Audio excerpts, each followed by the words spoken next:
जब पद्मनाथ मंदिर के 7वें दरवाजे पर नासा के वैज्ञानिकों को जो मिला, उसे देखकर आपके भी रोंगटे खड़े हो जाएंगे। भारत समेत दुनिया भर में ऐसे कई रहस्य हैं जिनके बारे में आज तक इंसानों को कोई जानकारी नहीं है। विज्ञान चाहे कितनी भी उन्नति कर ले, लेकिन ऐसी कई पहेलियां हैं जिन्हें साइंस आज भी सुलझा नहीं पाया है। आज हम आपको ऐसे मंदिर के बारे में बताने वाले हैं जिसके अंदर आप आज भी अरबों के सोने चांदी, हीरे, जवाहरात और भी कितना सारा खजाना छुपा हुआ है। उसका पता लगाने के लिए भारत के उच्चतम न्यायालय में अर्जी दी गई थी और काफी मेहनत के बाद कपाट भी खोले गए, लेकिन वैज्ञानिकों की टीम के साथ जो चमत्कार हुआ उसे देखकर आपके रोंगटे खड़े हो जाएंगे। कहते हैं स्वयं नाग लोक के नाग इस मंदिर के खजाने की रक्षा करते हैं। हम बात कर रहे हैं दक्षिण भारत के तिरुवनंतपुरम में स्थित पद्मनाथ मंदिर के बारे में। यह मंदिर अपने अंदर कई रहस्य छुपाए बैठा है। कहते हैं यहाँ तकरीबन 7 तहखाने मौजूद हैं और जिसमें 7वें तहखाने में जो खजाना है उसकी रक्षा नाग लोक के नाग, पौराणिक पिशाच और अन्य कई अलौकिक देवता करते हैं। जिस भी इंसान ने 7वें दरवाजे को खोलने की कोशिश करी, या तो गुप्त तरीके से वह गायब हो गया और या अचानक से उसकी मौत हो गई। बात है सन 1930 की, जब लुटेरों का एक ग्रह पद्मनाथ मंदिर में करोड़ों का खजाना लूटने आया। उन्होंने जब 7वें दरवाजे को खोलना चाहा तो अचानक से कुछ भयंकर नाग उसके पीछे पड़ गए। ऐसा माना जाता है प्राचीन काल के संतों ने शक्तिशाली नागपाश मंत्र द्वारा इस कक्ष के प्रवेश द्वार को सील किया है और पद्मनाथ मंदिर के 7वें दरवाजे को केवल सबसे सटीक समझ वाला पुजारी ही गरुड़ मंत्र के जाप से खोल सकता है। लेकिन सन 2011 में सरकार द्वारा एक ऐसी नादानी हो गई जिसका पछतावा आज भी उन सभी वैज्ञानिकों को होता है जिनके द्वारा पद्मनाथ मंदिर का दरवाजा खोलने का प्रयास किया गया। पद्मनाथ स्वामी मंदिर केरल के तिरुवनंतपुरम में मौजूद भगवान विष्णु का सबसे प्रसिद्ध मंदिर है। इस मंदिर के गर्भगृह में भगवान विष्णु की विशाल मूर्ति विराजमान है, जिसे देखने के लिए रोजाना हजारों भक्त दूर दूर से आते हैं। इस प्रतिमा में भगवान विष्णु शेषनाग पर शयन मुद्रा में विराजमान है।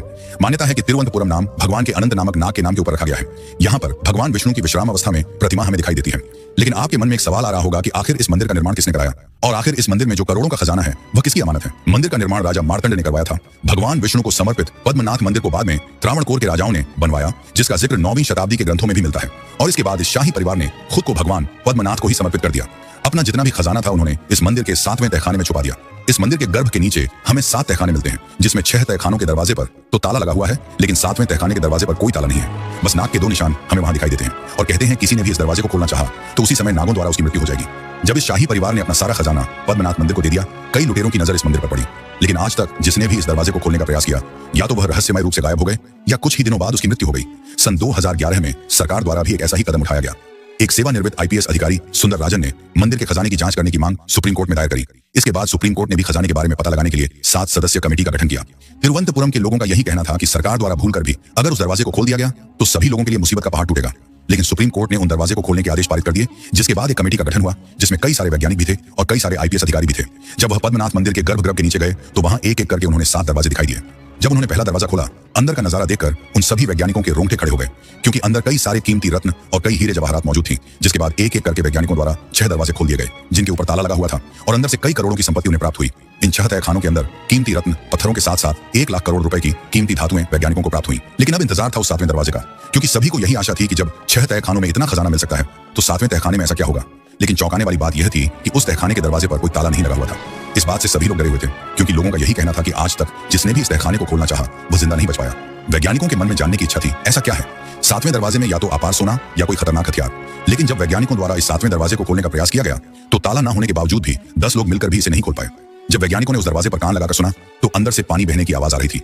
कुछ लोगों का ऐसा भी कहना है कि इस दरवाजे का दूसरा रास्ता अरब सागर की खाड़ी में खुलता है। जब लाख कोशिश करने के बावजूद भी वैज्ञानिक इस दरवाजे को नहीं खोल पाए तो वैज्ञानिकों को भी शास्त्र का सहारा लेना पड़ा।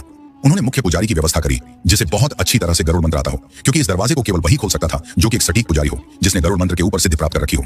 जब उस पुजारी ने दरवाजे के सामने गरुड़ मंत्र का जाप करना शुरू किया तो मंदिर में अचानक ही बहुत जोर से कंपन होने लगा। इस कंपन से सभी लोग बहुत ज्यादा डर गए और गरुड़ मंत्र को बीच में रोकने के कारण उस पुजारी की दिल का दौरा पड़ने से उसी समय मौत हो गई। यह देखकर वहां सभी वैज्ञानिकों के रोंगटे खड़े हो गए। कहते हैं पहले दिन हार मानकर वे लोग वहां से लौट गए, लेकिन 6 तहखानों में से कई लाख करोड़ों का खजाना सरकार को प्राप्त हुआ था। लेकिन 1 से 2 दिन के बाद वह खबर आई जिसे सुनकर आपके भी रोंगटे खड़े हो जाएंगे।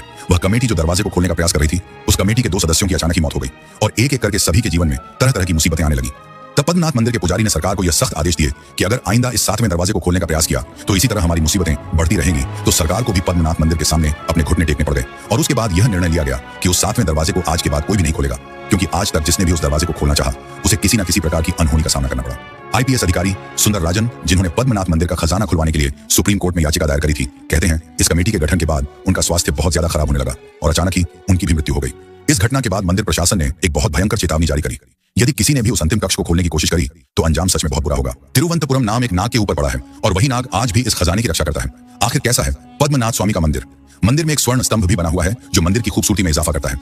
मंदिर की गलियारों में अनेकों स्तंभ बनाए गए हैं जिनके ऊपर सुंदर नक्काशी की गई है जो इस मंदिर की भव्यता में 4 चांद लगाते हैं। अगर आपको इस मंदिर में प्रवेश करना है तो पुरुषों को धोती और महिलाओं को साड़ी पहनना अनिवार्य होता है। भगवान विष्णु को समर्पित इस मंदिर में भगवान की इतनी बड़ी मूर्ति है कि उनके दर्शन मंदिर में बने तीनों दरवाजों से ही किया जा सकता है। पहले द्वार से आपको भगवान का सर दिखाई देता है, केंद्र के द्वार से भक्त भगवान की नाभि से खिलते कमल को देख सकते हैं और तीसरे द्वार से उनके चरण को देखा जा सकता है। अब दोस्तों, आपका मन में प्रश्न आ रहा होगा, क्या पद्मनाथ मंदिर का यह दरवाजा कोई नहीं खोल सकता? तो जानकर आपके भी रोंगटे खड़े हो जाएंगे। पद्मनाथ मंदिर के 7वें द्वार को खोलने एवं उसके खजाने को खोलने की बात होती है तो अचानक से भय का माहौल बन जाता है और अनहोनी की कहानी सबके सामने आने लगती है, क्योंकि मंदिर के द्वार पर कोई ताला नहीं है और ना ही कोई कुंडी है। यहाँ जो सांपों के प्रतिबिंब है और वही नाग देवता आज भी इस मंदिर की रक्षा करते हैं। लेकिन दोस्तों, ऐसा कहते हैं 16वीं शताब्दी के एक सिद्ध पुरुष, योगी या फिर कोई तपस्वी द्वारा इस दिव्य दरवाजे को खोला जा सकता है। वह सिद्ध पुरुष आकर जब इस दरवाजे के पास गरुड़ मंत्र का जाप करेगा तो उसके द्वारा यह गेट अपने आप खुल जाएगा। लेकिन अगर उच्चारण जरा सा भी गलत हुआ तो दिल का दौरा पड़ने से या अन्य किसी कारण से उसकी मृत्यु भी हो सकती है। तो दोस्तों, पद्मनाथ मंदिर के रहस्य के बारे में क्या आप आज से पहले जानते थे, या आपको कोई भी बात अच्छी लगी हो तो नीचे कमेंट बॉक्स में जरूर बताइएगा। मिलते हैं दोस्तों आप लोगों से एक नई वीडियो के माध्यम से, तब तक के लिए अपना ख्याल रखिएगा। बहुत बहुत धन्यवाद।